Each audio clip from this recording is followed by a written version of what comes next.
দর্শক, দেশ জগৎ লাইভ থেকে সবাইকে স্বাগত জানাচ্ছি। আপনাদের সাথে সরাসরি যুক্ত হয়েছে এই মুহূর্তে চারুকলা থেকে। আপনারা দেখছেন যে শেখ হাসিনা, সাবেক স্বৈরাচার সরকার শেখ হাসিনার যে মুখাকৃতি ছিল, যেটি ছিল এবারে নববর্ষের সবচেয়ে আলোচিত একটি বিষয় এবং যেটি নিয়ে মানুষের আগ্রহের কেন্দ্রবিন্দুর শীর্ষে ছিল যে বিষয়টি, সেই মুখাকৃতি যেটি অগ্নিকাণ্ডে আগুন দিয়ে পুড়িয়ে দেওয়া হয়।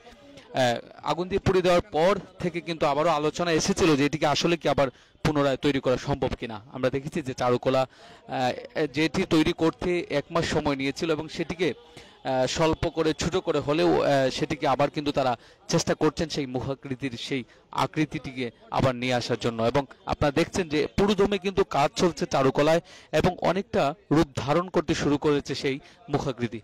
যে মুখাকৃতি নিয়ে মানুষের একটু আগ্রহ ছিল, যে আগ্রহের কেন্দ্রবিন্দু ছিল এই নববর্ষের এই শেখ হাসিনার যে দাবনীয় মুখাকৃতি। দর্শক, আপনাদের সাথে সরাসরি যুক্ত হয়েছে এই মুহূর্তে চারুকলা থেকে। আপনারা দেখছেন চারুকলায় যারা এই দায়িত্বে রয়েছেন এই মুখাকৃতিটি তৈরি করার পিছনে, তারা কিন্তু পুরোদমে কাজ করে যাচ্ছেন এবং অনেকটুকু কিন্তু আমি যদি বলা যায় যে অনেকটুকু আকৃতি কিন্তু ধারণ করা শুরু করেছে সেই মুখাকৃতির। তারা আজকের ভিতরেই তাদের কার্যক্রম শেষ করবেন এবং যেহেতু আগামীকাল নববর্ষ, আগামীকাল এটিকে ব্যবহার করা হবে। এবং মুখাকৃতির পাশাপাশি মুখাকৃতিতে যখন আগুন দেওয়া হয়েছিল তার পাশাপাশি কিন্তু এখানে শান্তির যে প্রতীক, পায়রার একটি প্রতীকী ছিল, সেটিকেও কিন্তু আগুনে পুড়িয়ে দেওয়া হয় এবং সেইটিকেও মেরামত করার চেষ্টা চলছে পুরোদমে, কারণ সময় একেবারে অল্প।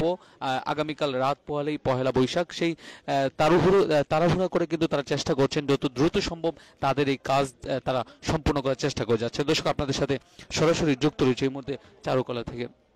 আপনারা দেখছেন যে চারুকলার এবারে নববর্ষ, এবারে পহেলা বৈশাখে যে সবচেয়ে আলোচিত বা সবচেয়ে আলোচনায় যে বিষয়টি ছিল সেটি হলো সাবেক স্বৈরাচার সরকার শেখ হাসিনা সেই মুখাকৃতি। এবং সেই মুখাকৃতি আমরা জানি যে গতকাল ভোর রাতে কিন্তু এই মুখাকৃতিটি দুষ্কৃতিকারীরা বা ষড়যন্ত্রকারীরা কিন্তু এটিকে পুড়িয়ে দেয় এবং এখনও কিন্তু আইনশৃঙ্খলা বাহিনী কিন্তু তারা কিন্তু কাজ করে যাচ্ছে সেই দুষ্কৃতিকারী, ষড়যন্ত্রকারী যে রয়েছে তাকে গ্রেফতার করে।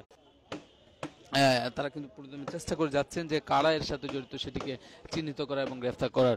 এবং আমরা দেখেছি যে সিসি ফুটেজে যেমনটি দেখা গিয়েছিল যে একজন লোক প্রথমে এসে সেই মুখাকৃতিটিতে আগুন ধরিয়ে দেয় এবং প্রথমবার আগুন না ধরার ফলে তিনি কিন্তু দ্বিতীয়বার আবার এসে কিন্তু সেটিকে আগুন ধরিয়ে দেয় এবং তারপর থেকে কিন্তু আইনশৃঙ্খলা বাহিনীর উপরেও কিন্তু প্রশ্ন উঠেছে যে আইনশৃঙ্খলা বাহিনী কোথায় ছিল, যে আইনশৃঙ্খলা বাহিনীর ওই জায়গায় তাদের যে আইনশৃঙ্খলা যে নিরাপত্তার ব্যবস্থাপনা কতটুকু জোরদার ছিল, আইনশৃঙ্খলা বাহিনীকে নিয়েও কিন্তু প্রশ্ন উঠেছে। এবং সর্বশেষ আপনাদেরকে যদি জানিয়ে রাখি যে সেই মুখাকৃতি যেটি রয়েছে সেটি কিন্তু আগুন দিয়ে পুড়িয়ে দেওয়ার পর সবার জনমনে একটি আগ্রহ উঠেছিল যে আসলে সেই মুখাকৃতি আবার সেটিকে আবার তৈরি করা সম্ভব কিনা। কিন্তু আমরা দেখেছি যে চারুকলায় যারা এটির দায়িত্বে রয়েছেন চারুকলা, তারা কিন্তু পুরো দমে চেষ্টা করে যাচ্ছেন যে আজকের ভিতরেই যেন আরও একটি মুখাকৃতি বা দানবীয় সেই প্রতীক তারা যেন তৈরি করতে পারেন, যেটি আগামীকাল পহেলা বৈশাখে সেটিকে তারা পহেলা বৈশাখে যেটিকে তারা